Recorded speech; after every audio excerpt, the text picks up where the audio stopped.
সম্মানিত উপস্থিতি, এই তাওয়াক্কুল যদি আমরা করি, এই তাওয়াক্কুল আমাদের জীবনের প্রত্যেকটা মুহূর্তে কিন্তু থাকতে হবে। মুসলিম হিসেবে, মুমিন হিসেবে তাওয়াক্কুল থাকবে আমাদের জীবনের প্রতিটি ক্ষেত্রে। ইবাদত করব, সেখানে তাওয়াক্কুল করতে বলা হয়েছে, ফা'বুদহু ওয়া তাওয়াক্কাল আলাইহি। আল্লাহ তাআলা বলছেন তোমরা আল্লাহর ইবাদত করো, তার উপর তাওয়াক্কুল করো।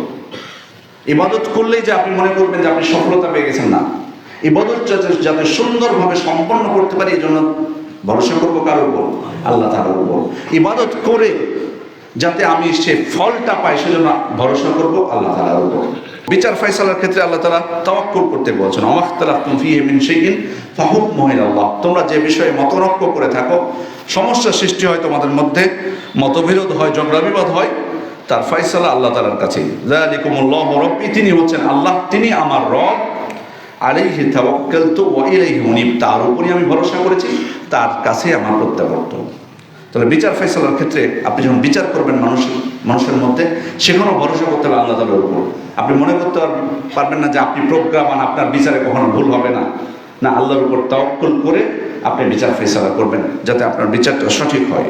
জিহাদ করতে বের হয়েছেন, সেখানে আল্লাহর উপর তাওয়াক্কুল। ইয হাম্মাত তায়ফাতানি মিনকুম আন তাফশালা ওয়াল্লাহু ওয়ালিয়ুহুমা ওয়া আলাল্লাহি ফালিয়াতাওয়াক্কালিল মুমিনুন। আল্লাহ তাআলা বলছেন, যখন তোমাদের মধ্যে দুইটি দল সাহস হারাবার উপক্রম হয়েছিল, আল্লাহই তাদের অভিভাবক ছিলেন, অতএব মুমিনদের উচিত আল্লাহ তাআলার উপরেই ভরসা করা, যেটি বদর যুদ্ধের সময় হয়েছিল। জিহাদের পরিবর্তে যদি সন্ধি করার প্রয়োজন হয়, সেখানে আপনি যদি সন্ধি করতে বাধ্য হন কাফেরদের সাথে, সেখানেও আল্লাহর উপর তাওয়াক্কুল। আল্লাহ তাআলা বলছেন, ওয়াইন জানাহু লিসালমি ফাজনাহ লাহা ওয়া তাওয়াক্কাল আল্লাহ। তো তারা যদি সন্ধির দিকে ঝুঁকে পড়ে, তুমি তাদের সাথে সন্ধি করো এবং আল্লাহর উপর ভরসা করো। এখানেও আল্লাহর উপর তাওয়াক্কুল করে তুমি তাদের সাথে সন্ধি করো, যে এটা আমার আপনার জন্য কল্যাণকর হচ্ছে কিনা।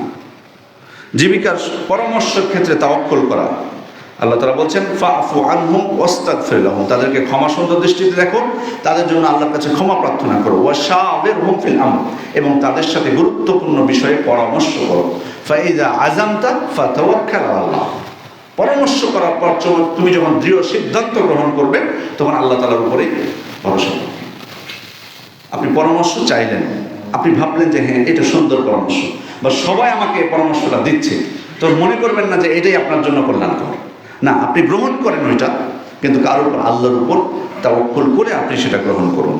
জীবিকার সন্ধানে বের হয়েছি, প্রচেষ্টা করছি, সেখানে আল্লাহর উপর তাওয়াক্কুল। আল্লাহ তাআলা বলছেন, ওয়ামাইয়াত্তাকিল্লাহ ইয়াজআল লাহু মাখরাজা, যে আল্লাহকে ভয় করবে, আল্লাহ তার জন্য পথ বের করে দিবেন। ওয়া ইয়ারযুকহু মিন হাইসু লা ইয়াহতাসিব, তাকে এমন রিজিক দান করবেন মানে যার কোনো হিসাব নেই। ওমান ইয়াতাওয়াক্কাল আলাল্লাহি ফাহুয়া হাসবুহ, যে ব্যক্তি আল্লাহর উপর তাওয়াক্কুল করে, আল্লাহই তার জন্য যথেষ্ট হন।